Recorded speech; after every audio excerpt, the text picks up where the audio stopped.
The distress signal pierced through the void of space like a dying scream.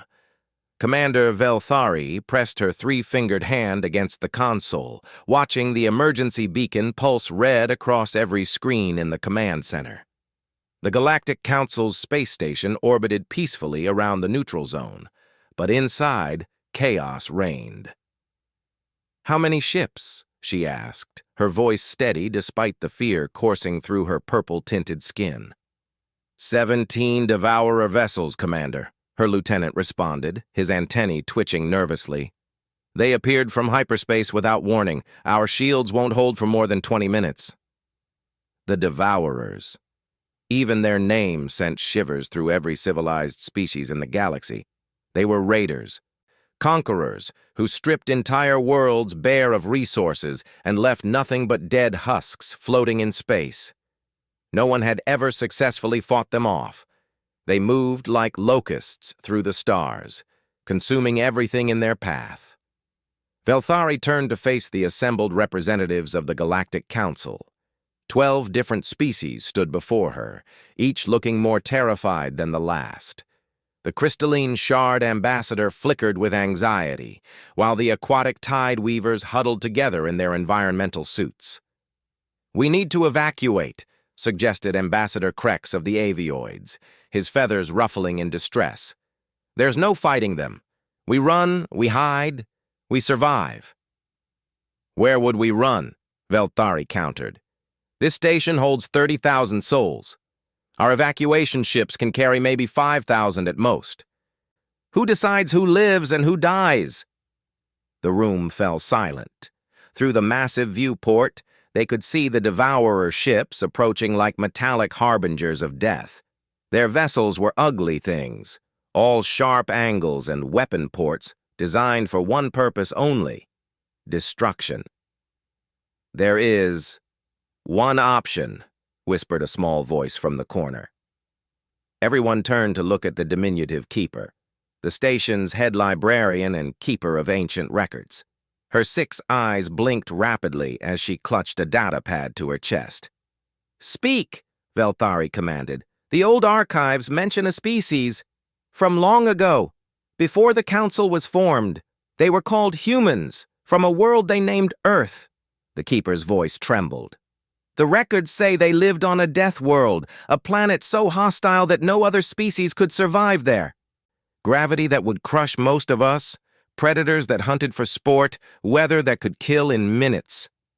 "Fairy tales," scoffed Ambassador Krex. "No species could evolve on such a world."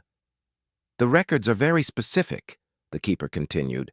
"They fought wars among themselves for thousands of years. They split atoms for weapons. They survived plagues, disasters, and near-extinction events. And then, they disappeared." "Disappeared?" Velthari asked. "Into the dark spaces between stars. The records say they grew tired of the Council's restrictions, our rules against violence, our peaceful ways. They said we were weak, that we would one day need warriors, not diplomats. So they left, vanishing into the shadows of space where we dared not follow." Another explosion rocked the station. The shields were failing faster than predicted.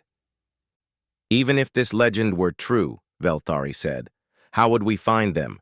How would we call for help from ghosts?" The keeper's eyes gleamed. "They left something behind. A single communication beacon, hidden in the archives. They said if the peaceful races ever truly needed them, if we ever faced extinction and admitted that sometimes violence is necessary for survival, we should activate it." "Commander." The tactical officer's voice cut through the discussion. "Shields at 30%. The Devourers are broadcasting their demands. Complete surrender, or they destroy the station." Velthari looked around the room at her fellow beings. The Council had maintained peace for 1,000 years through negotiation, trade, and mutual understanding. They had rejected violence, outlawed weapons of war, chosen harmony over conflict, and now that choice might cost them everything. "Show me this beacon," she commanded the keeper. The small being scurried to a terminal and entered a long sequence of codes. Deep in the bowels of the station, in a vault that hadn't been opened in centuries, ancient machinery stirred to life. A hologram appeared in the center of the room, a simple device, no larger than a fist, covered in symbols none of them recognized. "The activation phrase is in their language," the keeper said. "The translation is, 'Humanity, we were wrong. Please help us.'" Ambassador Krex squawked in indignation. "You want us to beg these mythical Deathworlders for help? To admit our entire philosophy was wrong?" "Our philosophy is about to get us all killed," Velthari replied coldly. She watched as another of their defense satellites exploded under Devourer fire. "Pride is a luxury we can no longer afford." The station shook again. Reports flooded in from across the decks. Hull breaches on levels 7 through 12, life support failing in Sector 3, casualties mounting by the second. The Devourers weren't even trying to board yet. They were simply enjoying the target practice. "Do it," Velthari ordered. The Keeper's fingers flew across the console. The beacon activated with a deep thrumming sound that seemed to resonate through the very structure of the station. The message went out, broadcasted on frequencies no one had used in generations, aimed at the dark spaces between stars where sensible species feared to tread. "Humanity, we were wrong. Please help us." The words echoed through space, carrying with them the desperation of 30,000 souls, the pride of 100 worlds swallowed in 3 simple sentences, an admission that sometimes, just sometimes, the peaceful needed the violent to protect them. "Now what?" asked the Tidewaver ambassador, her voice warbling through her translator. "Now we wait," Velthari said, "and we pray that the legends are true." The Devourer fleet continued its advance. The lead ship, a monstrous dreadnought bristling with weapons, moved into optimal firing range. Its captain, a creature of living shadow and malice, appeared on their communication screens. "Galactic Council," it hissed, its voice like grinding metal. "Your time of plenty is over. Your resources will feed our expansion. Your technology will serve our purposes. Your species will either submit or perish. You have 5 minutes to lower what remains of your shields." The channel closed. Around the command center, beings held each other, whispered prayers to whatever deities they believed in, or simply stood in stunned silence. 5 minutes to decide between slavery and death. "Commander," the sensor officer called out, his voice strained, "I'm reading something unusual." "Devourer reinforcements?" "No, Commander, it's nothing." "Explain." "That's just it. I'm reading absolutely nothing from Sector 7. No background radiation, no cosmic dust, no light reflection. It's like a piece of space just disappeared." Velthari moved to the sensor station. Indeed, a section of space behind the Devourer fleet had gone completely dark.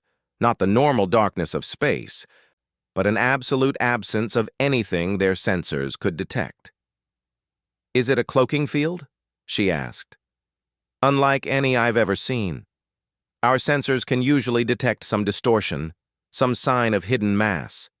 But it's like that space doesn't exist." The darkness began to move. Slowly at first, then with increasing speed, the void shifted position, sliding through space like oil over water. The Devourers hadn't noticed yet, too focused on their prey to check their flanks. 2 minutes remaining," announced the tactical officer. Velthari gripped the railing, her knuckles turning white. Had their message been heard? Was this the response, or just some cosmic coincidence? The darkness continued to spread, now encompassing an area large enough to hide a small moon. "Commander!" the sensor officer's voice cracked. "The darkness! It's not empty. I'm reading massive energy signatures, but they're unlike anything in our databases. The power levels are impossible." On the view screen, The Devourer captain appeared again. "Your time is up, Council. Lower your shields or be destroyed." Velthari straightened her uniform and looked directly into the visual pickup. Behind the Devourer fleet, the darkness began to peel away like a discarded shroud. "I'm afraid we must decline your generous offer." "Then you have chosen death," the Devourer snarled. "All ships, prepare to—" The transmission cut off, not ended, cut off, as if the ship sending it had suddenly ceased to exist.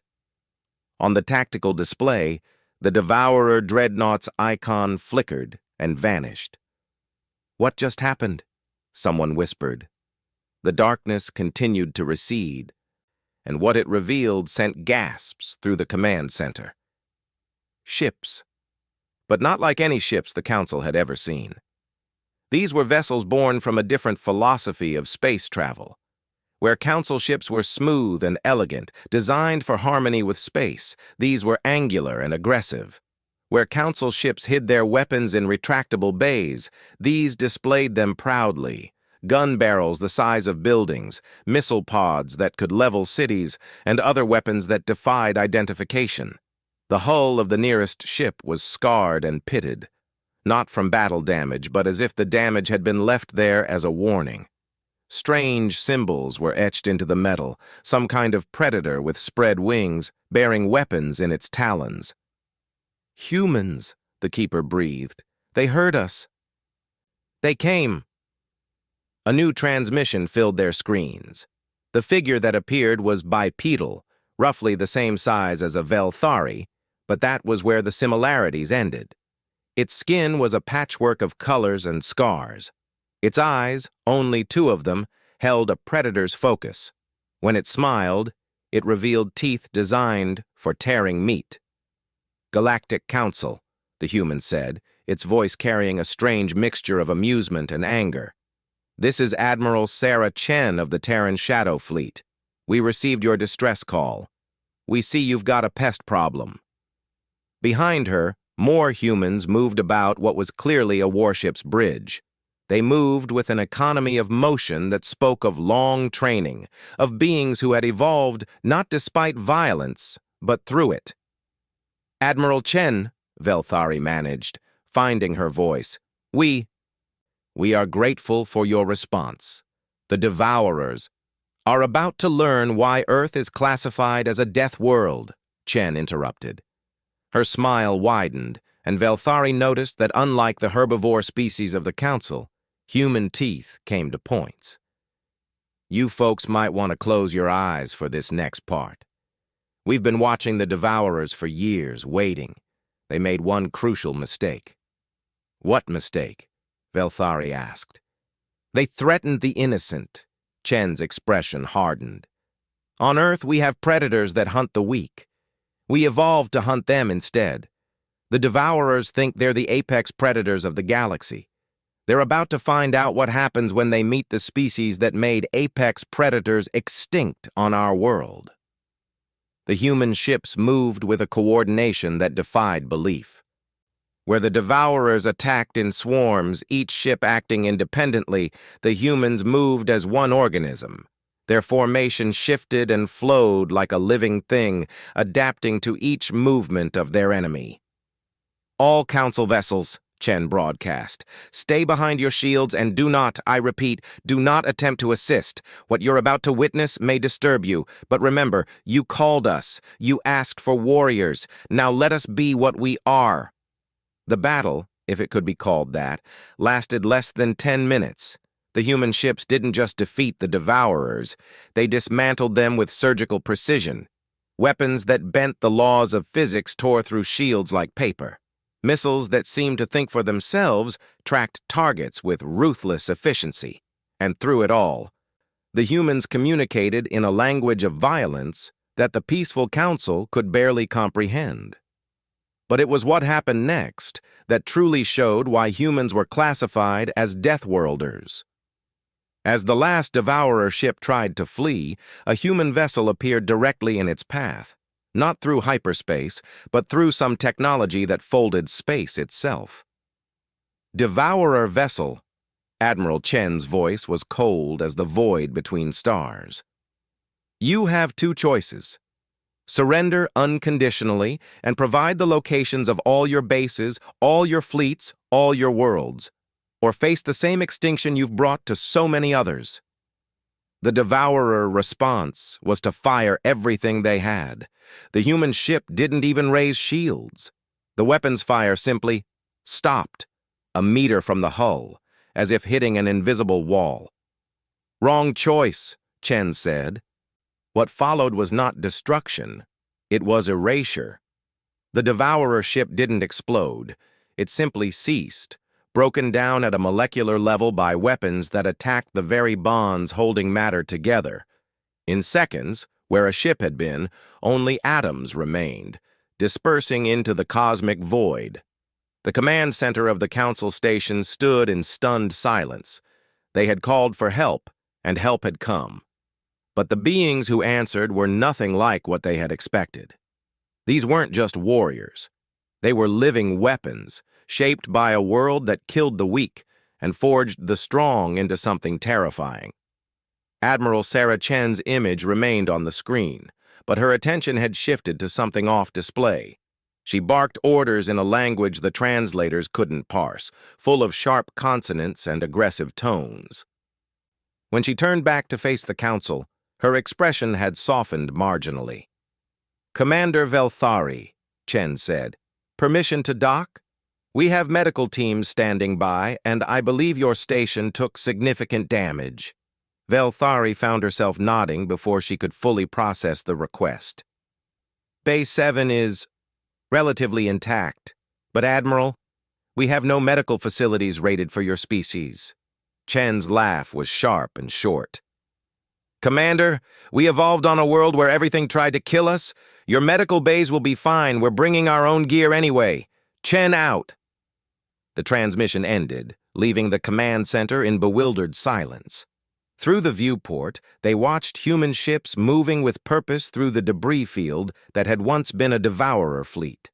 Smaller craft emerged from the larger vessels, darting between the wreckage with intentions unknown. "They're collecting samples," the science officer reported, his voice filled with a mixture of awe and horror. "Biological and technological. They're studying the Devourers even after destroying them."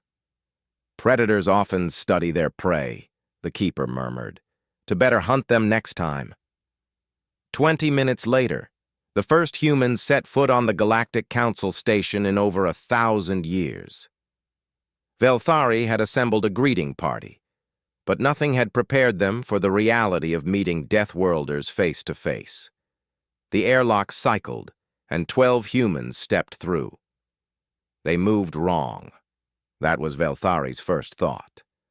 Where most species moved with careful deliberation in artificial gravity, the humans strode forward, as if the crushing force was nothing to them.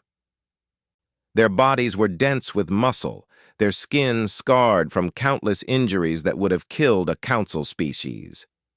Admiral Chen led them, now seen in person rather than through a screen. She was smaller than Velthari had expected, but she radiated danger like heat from a star. Her dark hair was pulled back severely, revealing features that spoke of mixed ancestry. Humanity's tendency to blend bloodlines, creating infinite variations. "Commander Velthari," Chen said, extending her hand. Velthari had researched this gesture in the moments before their arrival. Humans clasped hands as a greeting, a tradition born from showing they carried no weapons.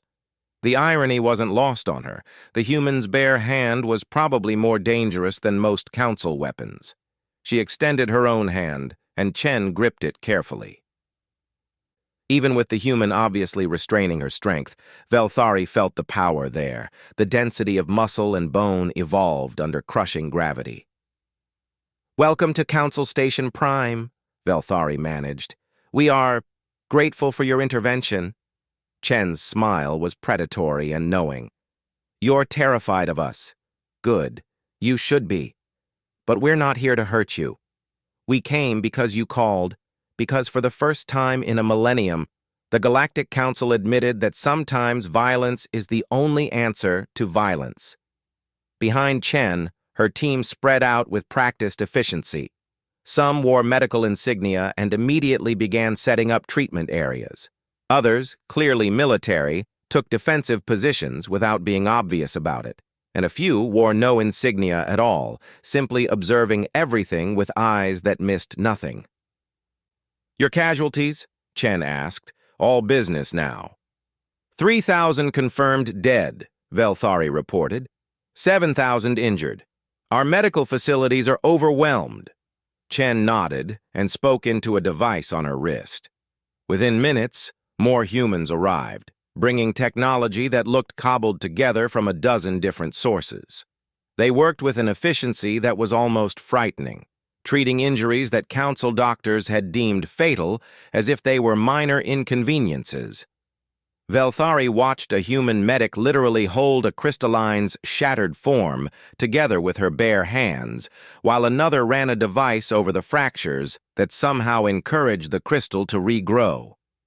Another human was elbow-deep in a Tidewaver's protective suit, performing surgery while submerged in the aquatic being's ammonia-based atmosphere without any protective gear. "How?" she asked Chen, who had remained by her side. "We've spent the last 1,000 years in the dark spaces," Chen explained.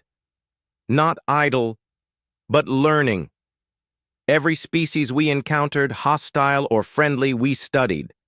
Their biology, their technology, their strengths and weaknesses. Your council rejected us because we wouldn't give up our weapons, wouldn't stop being what evolution made us. So we left, but we never stopped watching. Never stopped preparing. Preparing for what?" Chen gestured to the viewport where human ships continued their grim work among the debris. "For this. We knew something like the Devourers would come eventually. The universe is too vast, too hostile for there not to be predators among the stars. Your council's peace was always temporary, a luxury afforded by isolation and luck." A commotion near one of the medical stations drew their attention. A young avioid, barely past fledgling stage, had recoiled from a human medic, squawking in terror. The medic, a massive human with skin dark as space and scars covering his arms, knelt slowly, making himself smaller. "Hey there, little one," the human said, his voice gentle despite its deep rumble. "I know I look scary, but I promise I'm here to help. See this?" He held up a small device. "This is going to fix that wing of yours. Won't hurt a bit." The avioid's parent chirped nervously. "His wing was crushed by debris. Our doctors said it would never heal properly." The human medic smiled, and despite his fearsome appearance, there was genuine warmth there. "Your doctors haven't seen what human medicine can do. We evolved on a world where broken bones were a death sentence, so we learned to fix them. Trust me?" It took several minutes of gentle coaxing, but eventually the young avioid extended his damaged wing. The medic worked with hands that could crush steel, but moved with the delicacy of a master artist. Within moments, the wing was encased in some kind of adaptive cast that glowed with soft blue light. "There we go," the medic said. "Give it 2 days, and you'll be flying better than ever. Humans know all about healing. We break ourselves all the time." As if to demonstrate, he showed the child old scars on his arms. "See? Broke this arm in 3 places when I was about your age. Fell out of a tree trying to steal eagle eggs. My mom fixed it right up, then grounded me for a month for being stupid." He winked. "Don't climb trees you can't handle, kid." Despite the fear that still permeated the station, Velthari noticed something changing. The humans weren't acting like conquerors, or even like the legendary warriors the stories suggested. They were acting like protectors. Admiral Chen led her through the station, inspecting damage and discussing repairs. What struck Velthari most was how the humans adapted to each section's needs. In the low-gravity quarters where the drifters lived, humans moved carefully, aware that their dense bodies could cause damage. In the high-pressure sections favored by deep-world species, they adjusted without complaint, though Velthari could see the strain it caused them. "Your people are remarkably adaptable," she observed. Chen nodded. "We had to be. Earth didn't give us a choice. Deserts that could kill you with heat, polar regions that could freeze you solid in minutes, jungles where everything was trying to eat you, oceans that hid monsters in their depths. We learned to survive everywhere because nowhere was safe." They entered the command center where Chen's tactical team was working alongside Council technicians to assess the station's defenses. The contrast was stark. Where Council technology was elegant and refined, human additions were brutal and efficient. "Patch jobs," one of the humans was saying to a horrified Council engineer. "But they'll hold. Sometimes ugly and functional beats pretty and useless." "These weapon systems," the engineer protested, "they're banned by 17 different Council treaties." "Those treaties assume your enemy follows the same rules," the human replied. "The Devourers didn't sign your papers, did they?" Chen raised her hand, and the human fell silent. "We're not here to change your entire philosophy," she told Velthari. "But you need to understand something. You called us because your way failed. We'll respect your laws within your space, but out there?" She pointed to the stars. "Out there, the only law is survival." An alert chimed, and one of Chen's officers approached. "Admiral, long-range sensors are picking up another Devourer fleet. Looks like they're investigating why this one went silent." "How many?" 40 ships, including 2 dreadnoughts. They'll be here in 6 hours. Velthari felt her hearts sink. They had barely survived 17 ships. 40 would annihilate them, humans or no humans. But Chen smiled, and it was possibly the most terrifying expression Velthari had ever seen. "Perfect. Call the Shadow Fleet. All of it." "All of it, Admiral?" "Every last ship. It's time to send a message." Over the next hour, Velthari watched in growing amazement as human vessels appeared from the void. Not a dozen or even 100, but thousands. They came in every configuration imaginable. Sleek hunters built for speed, massive dreadnoughts that dwarfed even the Devourer vessels, and stranger ships whose purposes she couldn't even guess. "How many humans are there?" she asked in awe. "Not as many as you'd think," Chen admitted. "Maybe 40 billion spread across the dark spaces." "But we learned something your council never did. Quality beats quantity when you do it right. Each of these ships is crewed by people who chose this life, who trained for it from childhood. We don't conscript. We don't have to. There's never been a shortage of humans willing to stand between the monsters and the innocent." "But why?" Velthari had to ask. "Why help us? We exiled you. We rejected your ways." Chen was quiet for a long moment. When she spoke, her voice carried a weight of centuries. "Because that's what humans do. We're contradictions, Commander. We wage war on each other, but we'll die protecting strangers. We're capable of terrible cruelty, but also incredible sacrifice. Your council was right to fear us. We are dangerous, but you were wrong about why." She turned to face Velthari fully. "You thought we were dangerous because we're violent. The truth is, we're dangerous because we choose when to be violent. A human will walk away from 100 insults, ignore 1,000 slights. But threaten someone who can't protect themselves, hurt the innocent, that's when you see what we really are." Through the viewport, the human fleet arranged itself into formations that seemed chaotic but hummed with hidden purpose.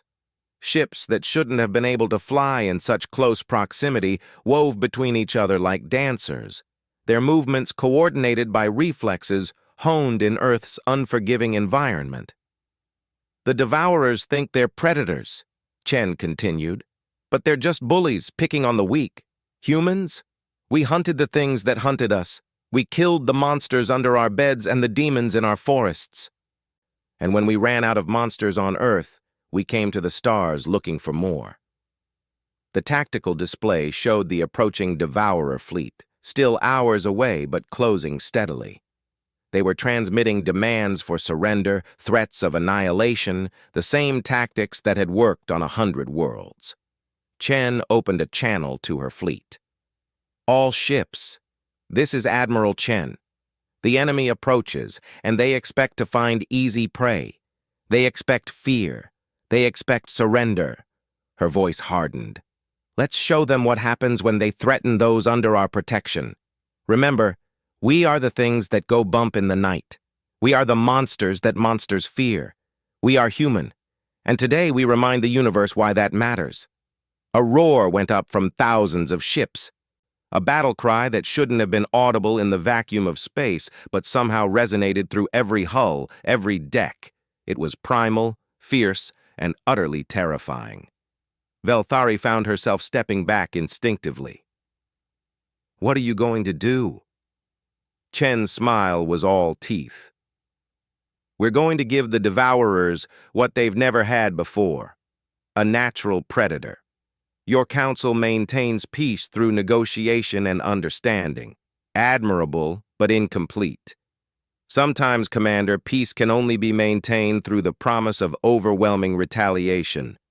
The Devourers need to learn that some prey bites back. The hours passed with tense preparation. Human troops worked alongside Council security, showing them defensive positions and tactics that turned corridors into killing fields. They distributed weapons that looked crude compared to Council technology, but radiated lethal purpose. This is a kinetic accelerator, a human soldier explained to a group of horrified Council guards. No fancy energy signatures to track, no power cells to fail, just physics. Point, shoot, and whatever you hit stops being a problem. But it's so primitive, one guard protested. The human laughed. Primitive works. Energy shields stop energy weapons. They don't stop a chunk of metal moving at 10% light speed. Trust me, the Devourers are about to learn that lesson hard.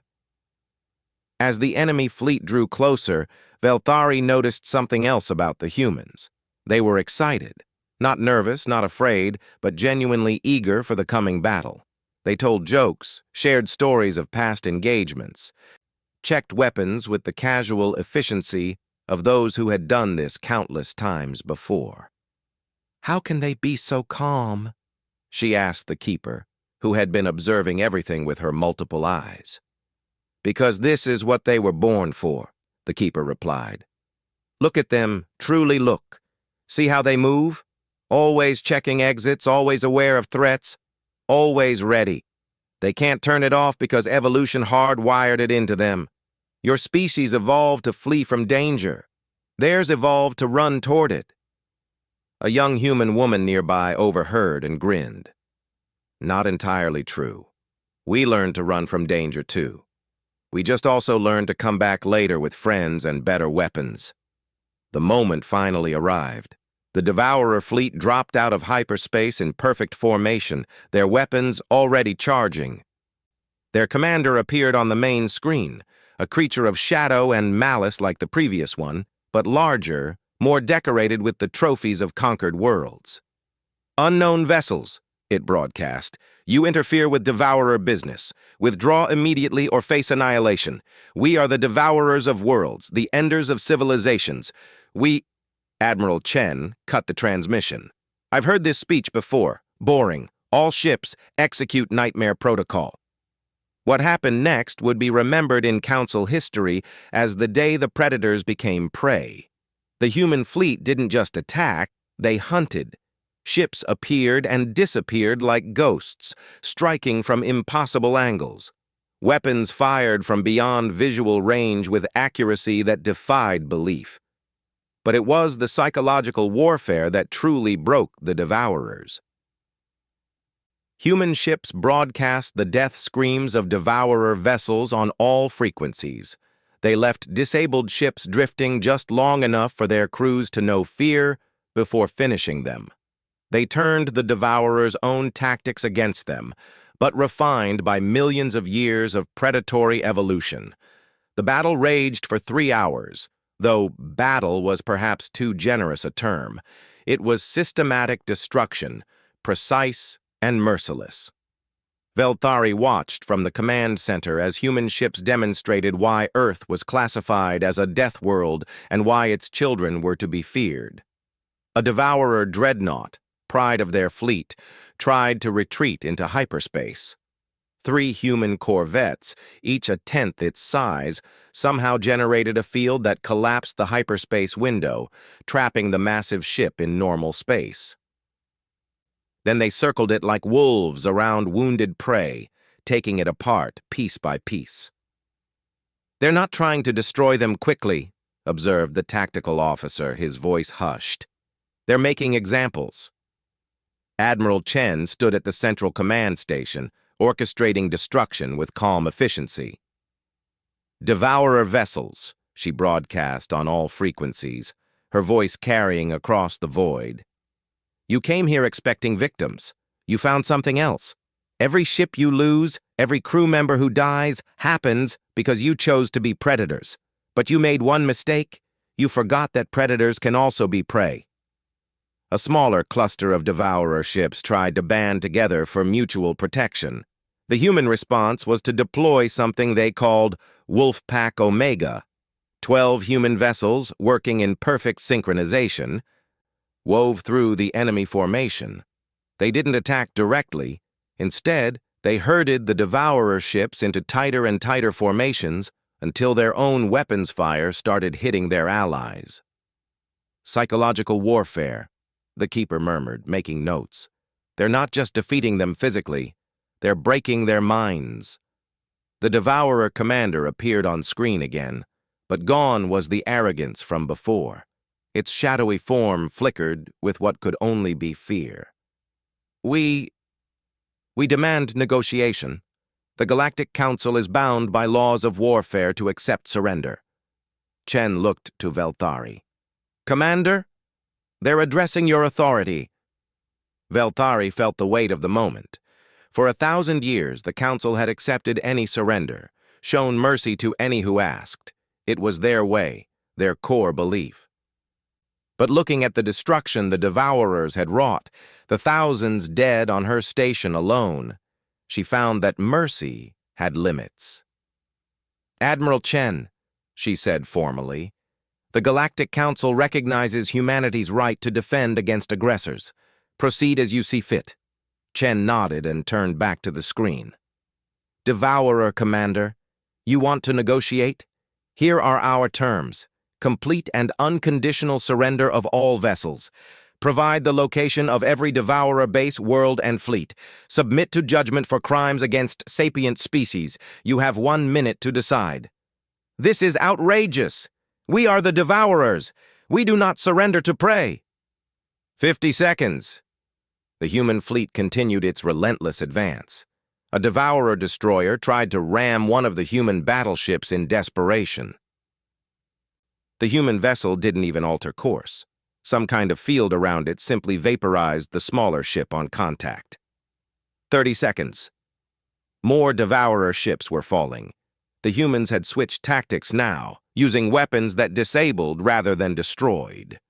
Velthari realized with a chill that they were preparing to board the vessels, to take prisoners. The devourers would face justice one way or another. 10 seconds. We surrender," the devourer commander shrieked. "We yield. Mercy. The Council promises mercy." Chen looked at Velthari again. The commander felt the eyes of every being in the command center upon her. The old way would be to show mercy, to rehabilitate, to hope for redemption. But the devourers had shown no mercy to their victims across 100 worlds. "The Council promises justice," Velthari said. "Mercy will depend on your cooperation." What followed was the most comprehensive defeat of an aggressor species in galactic history.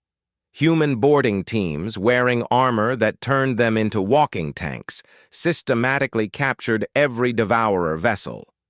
The enemy crews, faced with humans in close combat, surrendered immediately. Evolution had given humans advantages in space combat, but in close quarters, they were unstoppable. Velthari joined Admiral Chen on a tour of a captured Devourer dreadnought. The ship's interior was a monument to cruelty, holding cells filled with remains of conquered species, trophy rooms displaying the final moments of destroyed worlds, laboratories where unspeakable experiments had been conducted. "Now you see," Chen said quietly, "why we don't hesitate. Evil exists, Commander. It doesn't negotiate, doesn't show mercy, doesn't stop unless it's stopped. Your council's ideals are noble, but nobility without strength is just victimhood waiting to happen." They found the ship's data core intact.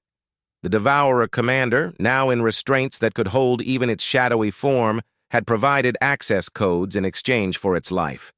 What they discovered shook the council to its foundations. 1,700 worlds, the human intelligence officer reported. That's how many they've stripped bare. Over 3 trillion sapient lives ended, and they were just getting started in this galaxy. The Galactic Council convened an emergency session. Representatives from every member species gathered, many still bearing injuries from the attack. Above them, human ships maintained a protective perimeter, their presence both reassuring and unsettling.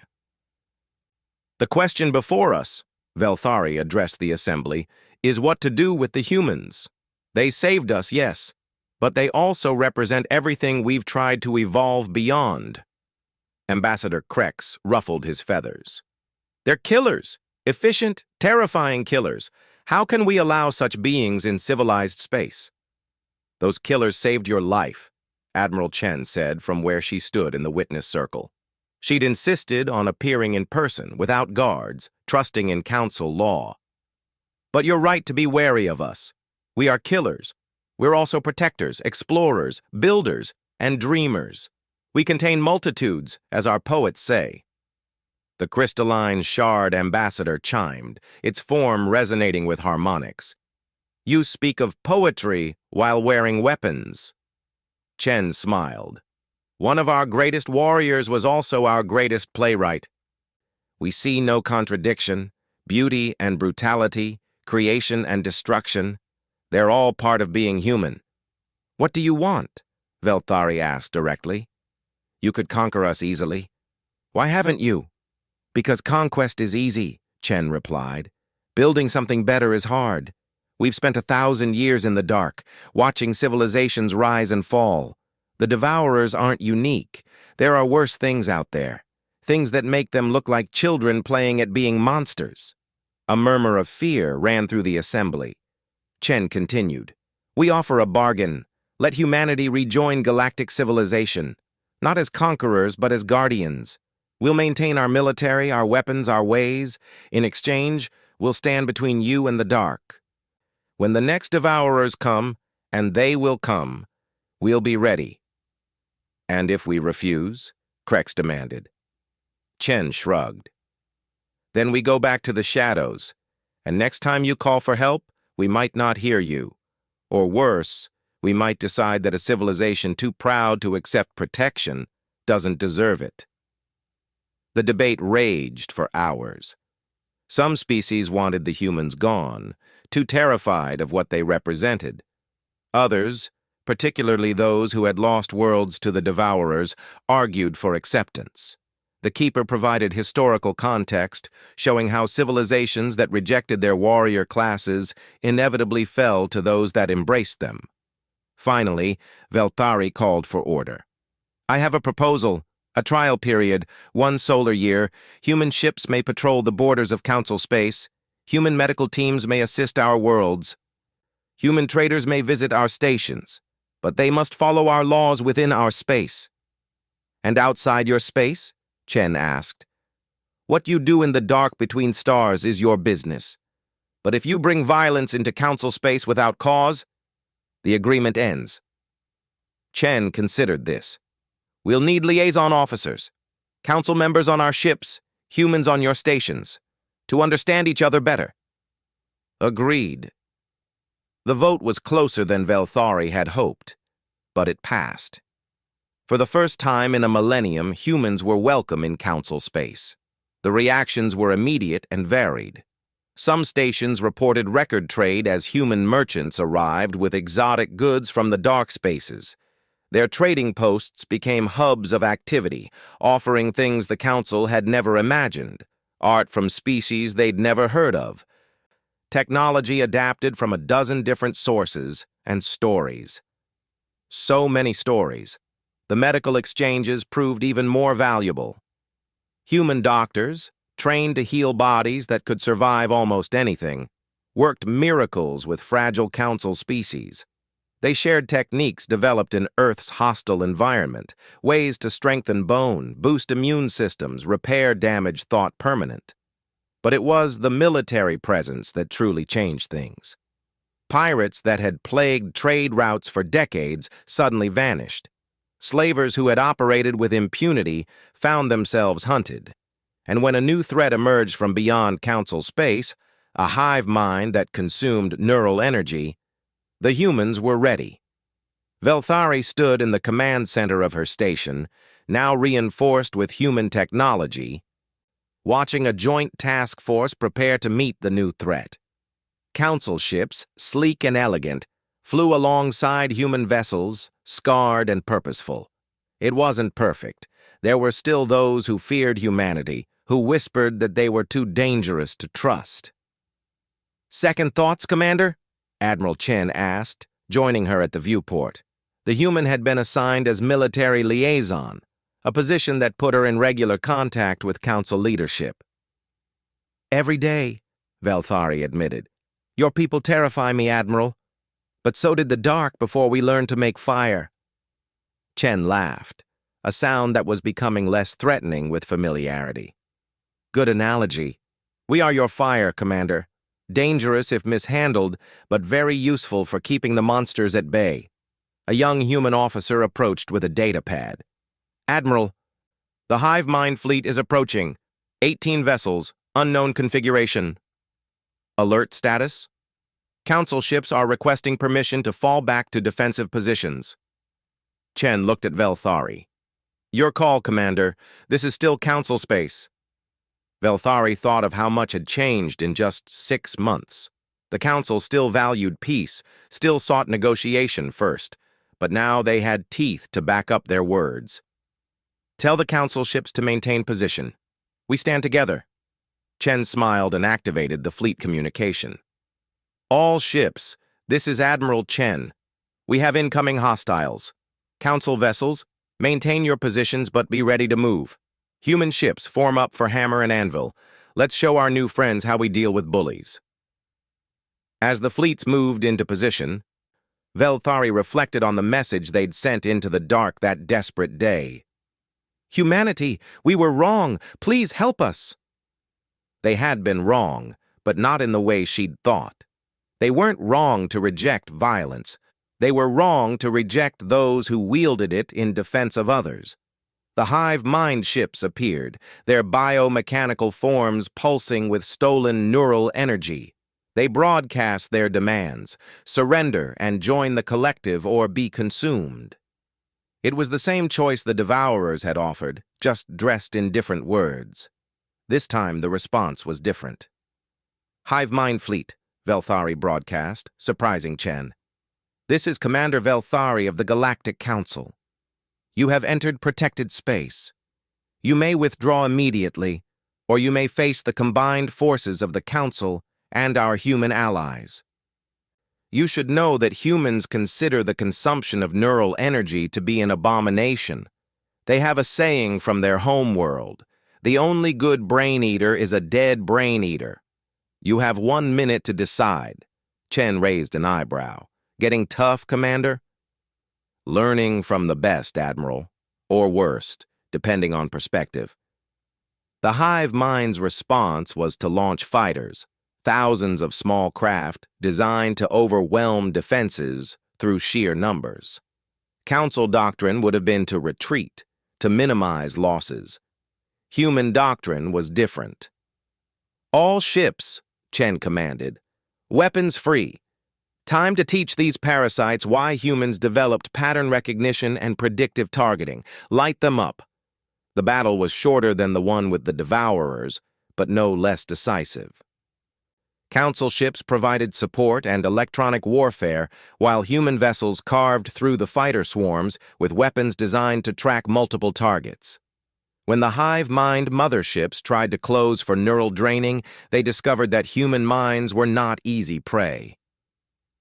Funny thing about evolving on a death world, Chen explained as a mothership recoiled from attempting to drain a human crew. We developed mental defenses too. Trauma, pain, loss, we compartmentalize it all. Try to eat a human mind, and you'll choke on the nightmares we keep locked away. The hive mind fled, leaving behind wreckage and a very clear message to others who might threaten council space. The combination of council wisdom and human violence proved more effective than either alone. In the months that followed, the partnership deepened. Human colonies emerged from the shadows, revealing thriving civilizations in places the Council had deemed uninhabitable. They shared technologies adapted from 100 conquered threats, knowledge paid for in blood but freely given.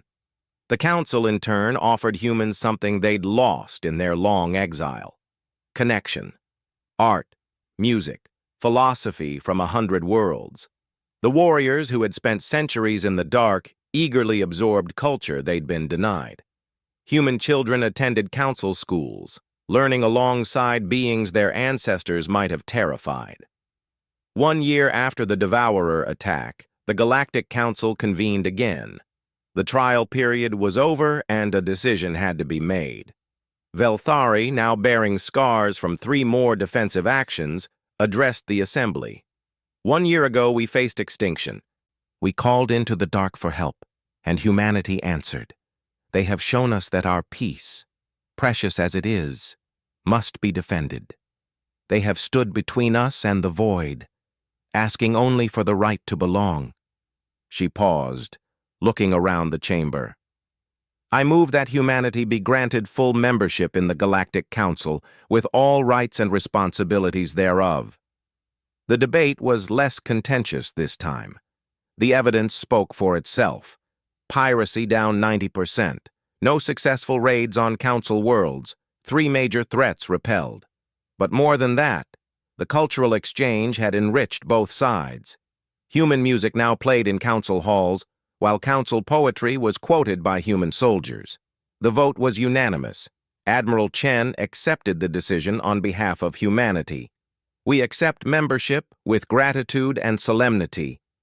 We pledge to remain what we have always been, protectors of those who cannot protect themselves.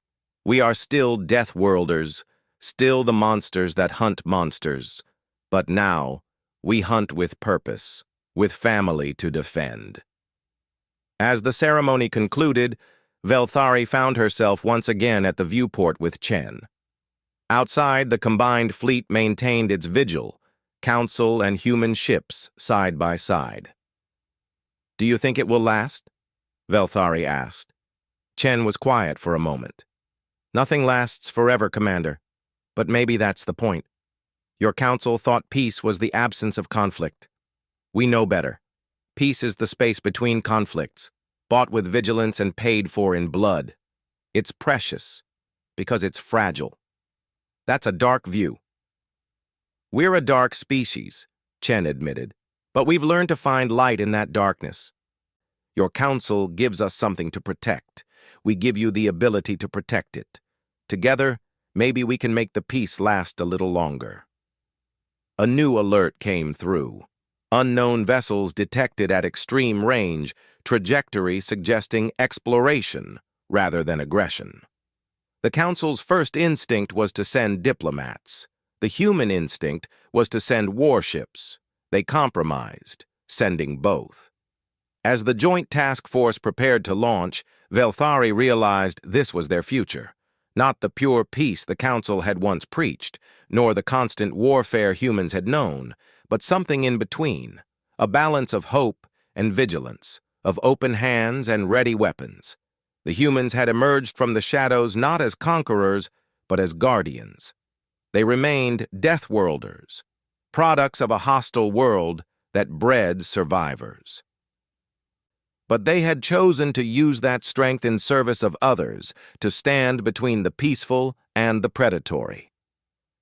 "Humanity, we were wrong," Velthari murmured, watching the task force disappear into hyperspace. "No," Chen corrected gently.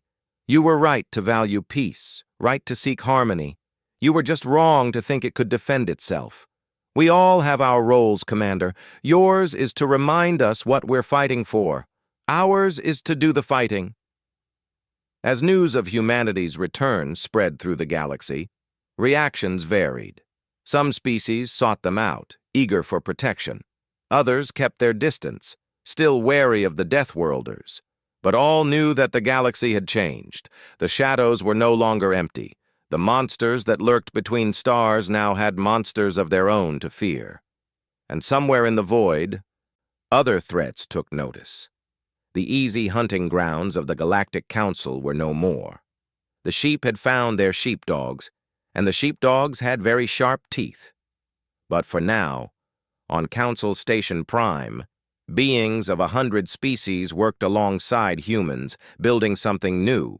Not perfect harmony, but a functional alliance between those who sought peace and those who enforced it. It was messy, complicated, sometimes frightening, but it worked. The age of isolation was over. The age of protected peace had begun. And in the shadows between stars, humanity stood watch, waiting for the next cry for help, ready to emerge once more. After all, that's what Deathworlders do. They survive, they protect, they endure, and sometimes when the innocent cry for help, they answer.